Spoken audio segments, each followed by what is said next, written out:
María Corina Machado escapó de la dictadura venezolana, se fue a una playa, salió de Caracas, se fue a una playa donde lo esperaba un bote. Ese bote lo llevó a Curazao y de ahí tomó un avión hacia Oslo por cierto, con matrícula mexicana. Qué bueno el empresario que ayudó a María Corina Machado a llegar, aunque escapó de Venezuela, llegó a Oslo, pero no llegó a tiempo. Pues la verdad es que no es fácil y hay imprevistos, hay inconvenientes y llegó un poco tarde. Pero fue magistralmente suplida por su hija Ana, que dio un extraordinario discurso. El discurso que hubiera dado María Corina lo dio ella en un inglés impecable, la hija, y vaya que leyó la historia de cómo el chavismo se apoderó de Venezuela y ese populismo tan corrosivo, y parece que lo escribió para México, o que lo de México está ni mandado a hacer. Lo que nos demostró es que México está ya a la mitad del camino, o quizás un poquito más allá, para convertirnos en esa dictadura populista, perniciosa, etc. Habla de cómo destruyeron las instituciones, cómo dividieron a los venezolanos por su raza. Recuerden aquí que están diciendo quiénes representan a los españoles, arios, etcétera, conquistadores, y quiénes representan a las culturas indígenas, ¿no? Pues eso igual lo hicieron allá, ¿no? ¿Estás con ellos o estás contra ellos? ¿Estás contra la revolución o eres un facho conservador, etcétera? Bueno, el mismo discurso de Chávez es el mismo discurso de López Obrador. Por supuesto, el de Maduro, una vez que sustituyó a Chávez, porque no pudo, estaría todavía gobernando, no es que no pudo contra el cáncer, ¿no? Un aferramiento al poder. Solo que lo que hizo María Corina Machado fue extraordinario, porque teniendo todo en contra, autoridades electorales capturadas, como ya las tenían en México este régimen autoritario, pero con esas autoridades capturadas y la Suprema Corte capturada también, en Venezuela le llaman Corte Suprema, ¿no? Pues María Corina Machado se organizó para las elecciones, unificó a toda la oposición, izquierda, centro, derecha, trajo arrepentidos, decepcionados del chavismo, todos unidos, hubo una elección interna para ver quién sería el candidato o la candidata contra Maduro.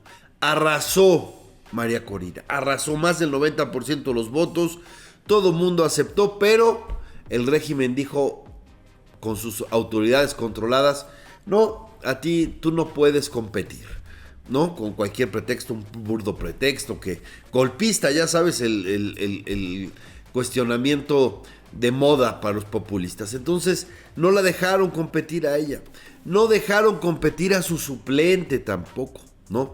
Y entonces buscó María Corina entre los que ya habían sido aceptados y encontró que el más decente era un diplomático de más de 70 años, Edmundo González.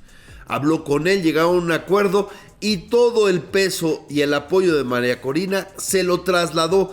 No pensó primero en ella, no pensó en quién iba a aprovecharse de su lucha, etcétera, nada. Puso a Venezuela por delante, ¿no? Unificó, insisto, a toda la oposición, más allá de diferencias ideológicas. Lo importante es conquistar la democracia. Eso hizo María Corina Machado. Y el resultado está extraordinario, porque además se organizó para conseguir las actas.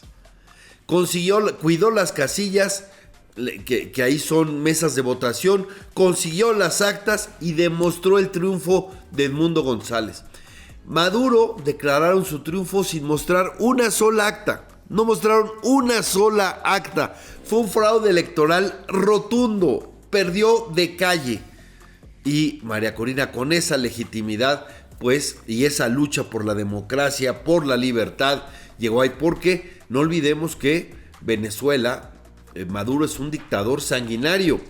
Hay muchísimos presos políticos, muchísima represión, torturas documentadas y asesinatos documentados.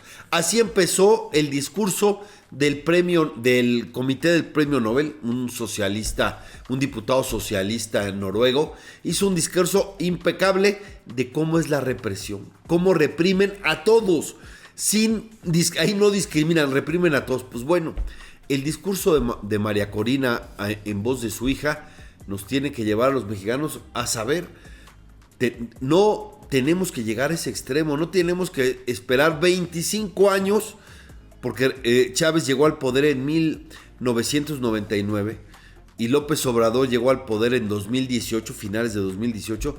No tenemos que y la elección de Venezuela, esta fue tan potente, pues fue en finales de 2024. No tenemos que esperar 25 años de populismo para aprender la lección de María Corina.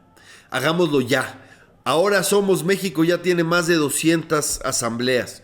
Va a ser fuerza política, va a cumplir los requisitos. Claro, las autoridades podrían hacer una arbitrariedad, pero hay que organizarnos para que eso no suceda. Pero la política es muy clara, repetir esa enseñanza, replicar esa enseñanza de María Corina Machado, unificar a toda la oposición.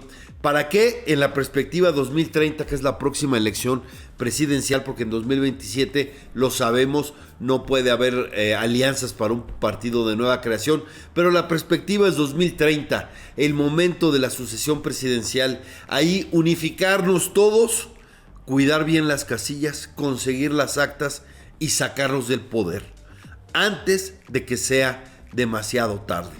Aprendamos de la historia de María Corina. Mira, López Obrador montó en cólera por las investigaciones de Mexicanos contra la Corrupción. No desmintió un solo renglón, no desmintió una sola afirmación, pero le molestó muchísimo que exhibieran la casa en Houston del bodoque mayor José Ramón, ¿no? Un claro conflicto de interés, porque su esposa es de José Ramón, pues es de alguna manera de estas que buscan contratos y promociones y es como cabildera, esa es la palabra, es cabildera de Baker Hughes, la empresa que era dueña o que es dueña, cuyo alto ejecutivo es dueño de la casa en donde habitaron José Ramón López Beltrán y su familia allá en Houston. Eso lo demostró Mexicanos contra la Corrupción y enloquecieron. Pero no solo eso, también ha demostrado tremenda corrupción en la asignación de contratos, en la parte en la escasez de medicamentos, quienes se han enriquecido. Ha demostrado también la corrupción de los otros hijos de López Obrador en esta red que se llama El Clan, y ha entrado también Carlos Loret ha estado en eso, pero también Mexicanos contra la Corrupción, mostrando a este tipo, Amílcar Olán.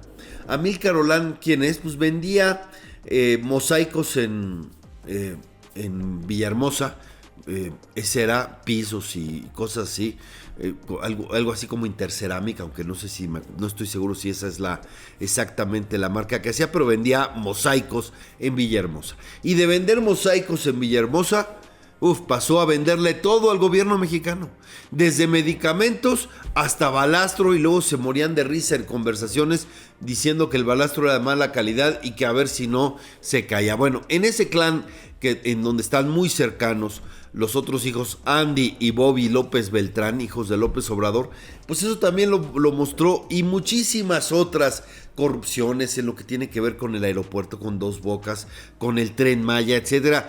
Mexicanos contra la Corrupción ha hecho un periodismo profesional basado en evidencia, demostrando la corrupción. Y López Obrador, que dice que va a acabar con la corrupción, que decía eso, presumía eso, y todo lo que hizo fue mostrar un pañuelito blanco, no va contra los corruptos. Si él verdaderamente hubiera querido acabar con la corrupción, igual Claudia Sheinbaum, pues en lugar de enojarse con los reportajes de investigación que demuestran la corrupción de sus gobiernos, los agradecerían e irían por los corruptos. Pero a los corruptos exhibidos no les tocan un pelo, nada. Lo que hacen es ir contra quienes sí exhiben la corrupción del gobierno. Es decir, lo que les molesta no es que roben, sino que se sepa. Ese es el problema con ellos, y entonces le fabrican un delito a María Amparo Casar por cobrar la pensión de viudez de su marido. Su marido murió en un accidente en Pemex y pues ella llegó, pidió la pensión y se la otorgaron. ¿Quién le otorgó la pensión? Pues Pemex, ¿no?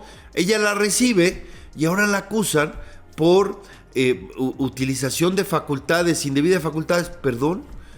Pues si ella es la que recibe la pensión, ¿no? Quien decide otorgar o no la pensión, pues es la empresa, es Pemex. ¿Con base en qué lo hizo? Con base en el dictamen que entregó la Procuraduría de Justicia del entonces Distrito Federal, que estaba encabezado por Bernardo Batis, que fue nombrado por López Obrador. Hoy a Bernardo Batis lo pusieron en el comité de la Santa Inquisición del Poder Judicial, que le llaman Comité de Disciplina, ¿no? Lo puso en el acordeón López Obrador. Ese es. Pues con eso se basó y ahora le fabrican el delito y persiguen ¿a quién? A quien exhibió la corrupción de la familia de López Obrador, ¿no? Y otras cosas, pues ya sabemos que los hermanos de López Obrador, unos reciben sobres amarillos y luego se enojan de que se exhiben y quieren irse también contra Carlos Loret porque también los exhibió. Y el otro, pues Pepín López Obrador, que se convirtió en terrateniente, que se le multiplicaron los ranchos mientras su hermano gobernaba México. Y luego sus hijos, que se hicieron también inmensamente ricos y no saben ahora cómo lavar tanto dinero e inventan irse inventaron lo de los chocolates Rocío para tratar de camuflar, pero eso no les daba, y ahora están en renta de departamentos de lujo en el extranjero, etcétera. Ya vimos su viaje en Tokio, donde en una sola cena se gastó pues más de 40,000 pesos el angelito, ¿no? Pues bueno, eso, exhibir la corrupción, es lo que le molesta a este régimen. No querían combatir la corrupción, querían ocultar la corrupción. Por eso debilitaron todos los mecanismos de combate a la corrupción. El Sistema Nacional Anticorrupción pues prácticamente está anquilosado, no sirve ya para nada, lo dejaron morir y ya ni siquiera hay transparencia. Acabaron con el INAI. Insisto, lo que le molesta a López Obrador y a Sheinbaum con esto no es que se robe, sino que se sepa. Y termino diciendo que, bueno, Ernestina Godoy es especialista en fabricar delitos. Recuerden que le hizo un favor a Gers Manero y persiguió a Laura Morán, ex cuñada de Gers Manero, y a su hija, su hija, que es Alejandra Cuevas, ¿no? Y les fabricaron un delito que ni siquiera existía en el Código Penal. Por eso la Suprema Corte, cuando la Suprema Corte todavía tenía decencia y era independiente, pues por decisión unánime llamaron a su libertad de Alejandra Cuevas. Y bueno, Laura Morán estaba tan grande que pues estaba en prisión domiciliaria, pero decidieron dejarla libre porque había fabricado delitos. Pues bueno, ya sabemos, tengo con esto, por qué Ernestina Godoy está en la fiscalía, para el uso político de la justicia, para que sea una soldado de la 4T, soldado del personaje de Palenque y soldado de quien vive en Palacio Nacional.